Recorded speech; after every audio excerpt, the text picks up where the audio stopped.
Chapter 14, Sing Down the Moon. The pinto beans pushed up through the earth, and the peaches began to swell. Wool from the shearing was stored away for winter weaving. My father went into the mountains and brought back deer meat, which we cut into strips and dried. It was a good summer and a good autumn. Then, one early winter morning, 3 long knives came. They were from the white man's fort, and they brought a message from their chief. When all of our people were gathered in the meadow, one of the soldiers read the message, using Navajo words. He read fast and did not speak clearly, but this is what I remember. People of the Navajo tribe are commanded to take their goods and leave Canyon to Shelley. The long knife read more from the paper, which I do not remember. Then he fastened the paper to a tree where all in the village could see it, and the 3 soldiers rode away. There was silence after the soldiers left. Everyone was too stunned to speak or move. We had been threatened before by the long knives, but we lived at peace in our canyon, so why would they wish to harm us? Everyone stared at the yellow paper fastened to the cottonwood tree, as if it were alive and had some evil power. Then, after a long time, Tall Boy walked to the tree. Grasping the paper, he tore it into many pieces and threw them into the river.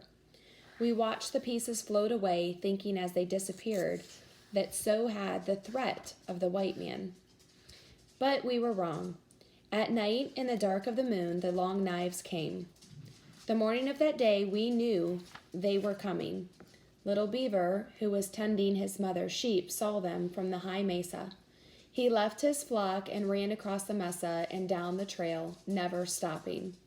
He fell in front of his mother's hogan and lay there like a stone until someone threw a gourd of water in his face.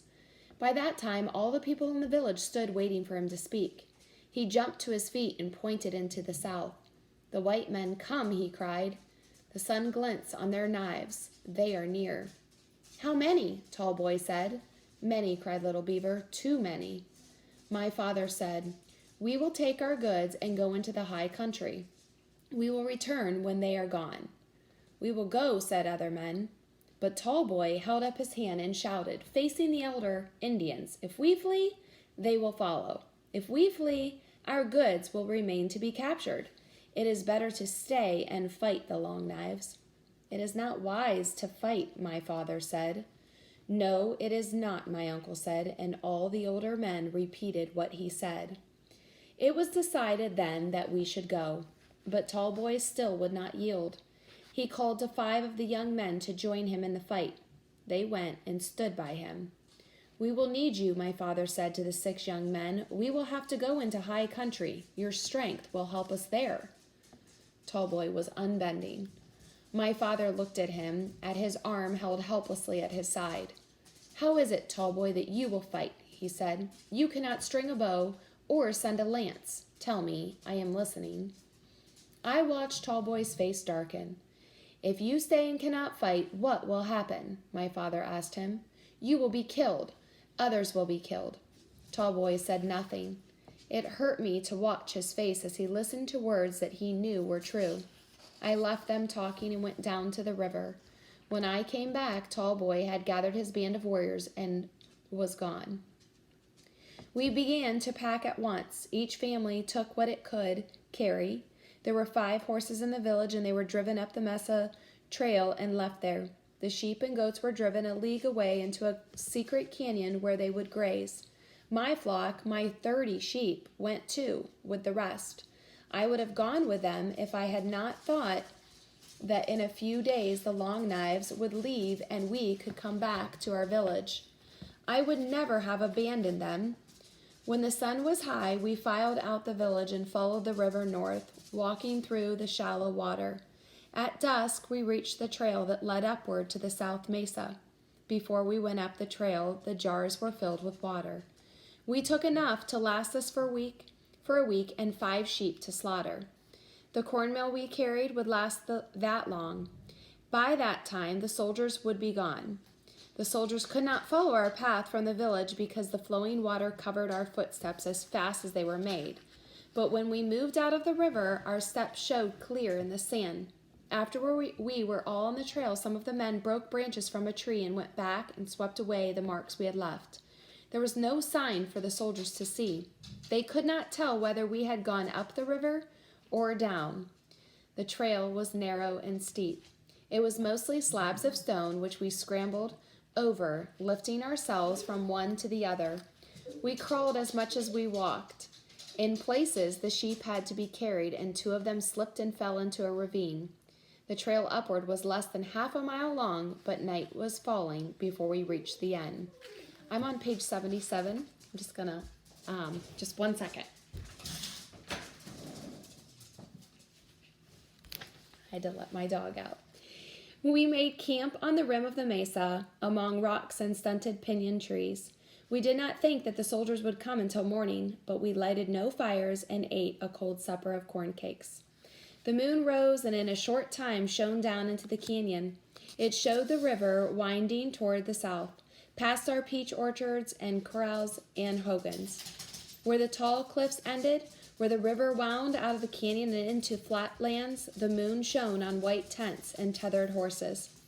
The soldiers have come, my uncle said. They will not look for us until morning. Lie down and sleep. We made our beds among the rocks, but few of us slept. At dawn, we did not light fires for fear the soldiers would see the rising smoke, and ate a cold breakfast. My father ordered everyone to gather stones and pile them where the trail entered the mesa. He posted a guard of young men at the trailhead to use the stones if the soldiers came to attack us. He then sent 3 of the fastest runners to keep watch on the army below. I was one of the 3 sent. We crawled south along the rim of the mesa and hid among the rocks, within sight of each other. From where I crouched behind a pinyon tree, I had a clear view of the soldiers' camp. I'm on page 78. As the sun rose and shone down into the narrow canyon, I could see the Long Knives watering their horses. They were so far below me that the horses seemed no larger than dogs. Soon afterwards, 6 of the soldiers rode northward. They were riding along the banks of the river in search of our tracks. Once they got off their horses, and 2 of them climbed up to Rainbow Cave, where cliff dwellers had lived long ago. But they found the houses deserted. The soldiers went up the river, past the trail that led to the place where we were hidden. They did not return until the sun was low. As they rode slowly along, they scanned the cliff that soared above them, their eyes sweeping the rocks and trees, but they did not halt. They rode down the river to their tents and unsaddled the horses. We watched until they lighted their supper fires. Then we went back to our camp. Tallboy was sitting on a rock near the top of the trail at work on a lance. He held the shaft between his knees, using his teeth and a hand to wrap it with a split reed. I was surprised to see him sitting there, for he and the other young warriors had ridden out of the canyon on the morning the Long Knives came. No one had heard from them since that day. Even his mother and father and sisters, who were hiding with us on the mesa, did not know where he was. At first, I thought that he had changed his mind and come back to help protect them, but this was not the reason for his return. Mumbling something that I could not understand, he went on with his work. I stood above him, and as I looked down, I noticed a deep scratch across his forehead and that a loop of his braided hair had pulled loose. "Did you hurt yourself climbing the trail?" I said. He knotted the reed around the shaft and bit the ends off with his teeth. His right arm hung useless at his side. "The climb is not difficult," he said. It was a very difficult climb, but I did not say so, since he wanted me to think otherwise.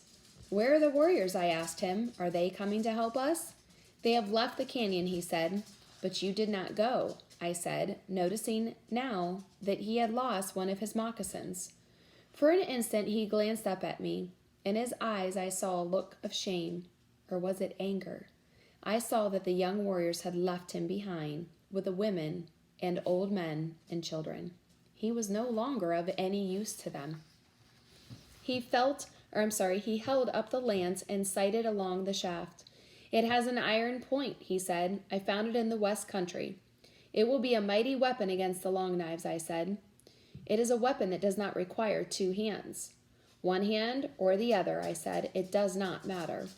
That night we ate another cold supper, yet everyone was in good spirits. The white soldiers had searched the canyon and found no trace of us. We felt secure. We felt that in the morning they would ride away, leaving us in peace.